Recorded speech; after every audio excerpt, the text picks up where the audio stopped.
Hello, welcome to Module 8. Congratulations on getting through this course. I hope that you have found it beneficial to you and that you've grown in your knowledge and understanding of how to use data and assessment in our classrooms. As we head into this final module, more for myself than anything, I wanted to highlight what the course objectives are for this class, just to hold myself accountable more than anything to that we have covered what we said we were going to do. So we've talked about the role of assessment in the learning process. We've talked about various issues with diversity around assessment, universal design for learning, accommodations and modifications, and those kinds of things. We've talked about the relationship between assessment and the development of understanding, how we're assessing our students' knowledge of different skills and various ways that we can do that. We've talked about the differences between assessment of and assessment for learning, and then we added in that third one that was assessment as learning, getting to some of that self-reflection components. And so I know you've spent some time talking about those and discussing those.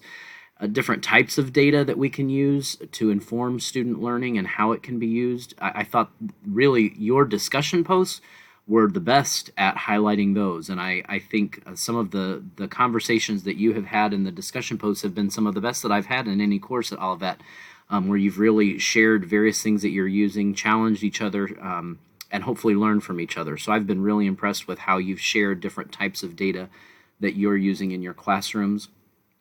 Same thing, various assessment tools and the types of data they produce.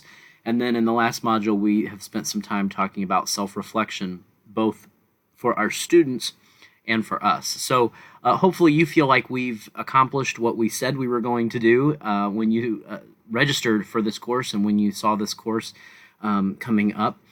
There is no new content no new videos, I should say, in Module 8. Because I know that you are working on finishing your final project. But as we think about assessment, one of the things that I think is so important and that I think you have shown throughout this course is if we teach today's students as we taught yesterday's, we rob them of tomorrow. And I think about how I was assessed as a student, how I assessed kids when I was a teacher. And I look back now and think all of the things that I would do differently if I were in the classroom now.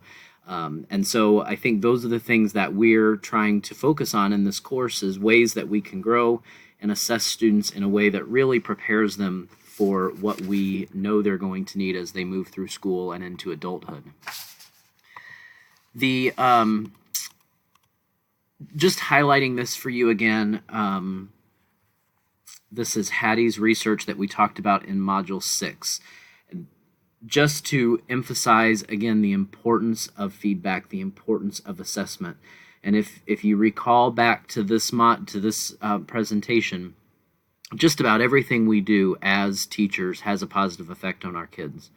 And you can see really everything in the yellow, green, and blue all has positive impacts, and there's a whole list of hundreds others that all have positive impacts. So just about everything we do is positive for kids.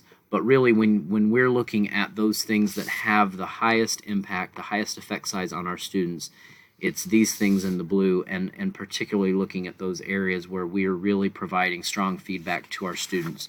That's the primary focus of why we're here. And so if nothing else, I hope that through this course you have gotten better at these key elements of feedback and how you are using feedback to guide the instruction of your students, because that can have such a dramatic impact on our students. So one last thing I wanted to share with you was from Grant Wiggins and Jay McTeague, and they are two researchers that we haven't really talked a lot about in this course, but they've done a lot on school improvement. And I thought they had some key points that I thought summarized things really well as we wrap up this class. So 3 key points from Grant Wiggins were plan backwards from an authentic assessment. And so he really talked about the importance of having the goal in mind. What do we want students to be able to do? And really, if you've done any work with understanding by design, UBD, that's really Grant Wiggins and Jay McTeague, and they really talk about starting with that goal and then working backwards, designing your curriculum and your assessments and your instruction, getting to that key goal of what do you want the students to be able to do at the end of that instruction.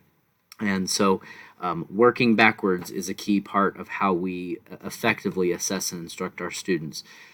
Feedback is key to successful learning and performance, and that's obviously been a focus of this class.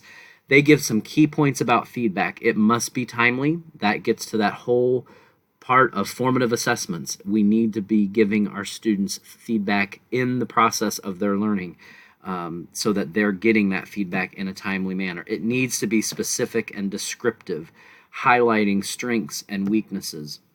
And then it has to be understandable to the receiver. So one of the things that is important when we're looking at rubrics, when we're looking at some of the different things that we use to assess students, is that students have to be able to make sense out of the feedback that we're giving them.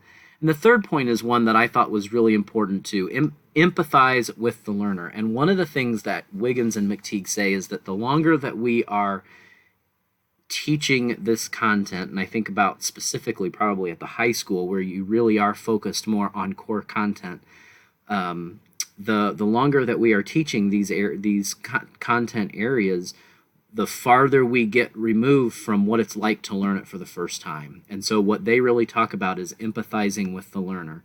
So it may be really obvious to us what we're asking a student to do because we've been engaged with this content for years, 10, 20 years in some cases, if we've been teaching the same content area for most of our career. And so it's important for us to hold ourselves accountable that we haven't forgotten what it was like to learn that content for the first time. That when we were learning math, when we were learning some of those key content areas, that it was hard, and we've been removed from that. And so reminding ourselves of that and finding ways to hold ourselves accountable that we remember what it was like to learn those things for the first time. So we've got to find those ways to give our learners endless feedback. That's what they need, and that's what this course has been about. So I hope that you have benefited from the work that we have done. So for this week, you've got really 4 assignments. Assignment 1 is to post and then respond. Assignment 2 is to include your clinical experience log. I'm excited to see what you have been doing with that. Assignment 3 is your final project, and then your end of course survey. Basically all you need to do is upload the verification that you have completed it, and you'll get the points for that. If you have questions, I know Mike had reached out that he had not received his end of course survey and others had. So if there are any things like that I can help with or that you're having problems with, let me know. I will tell you I am heading out of town Monday and Tuesday. We'll be back Tuesday evening when I won't have much access to internet. So if you send me a message between Sunday night and Tuesday afternoon, I may not get back to it until Tuesday evening, but I will check everything Tuesday evening and make sure to respond to you. So let me know if there's anything I can do to help as you're wrapping up this course. I've really enjoyed working with you and learning with you, and I hope that you have found this course beneficial. If you have any feedback for me that is not included on the end of course survey, I would love to hear from you as to how we can make this course better in the future. Thanks a lot. Have a great week.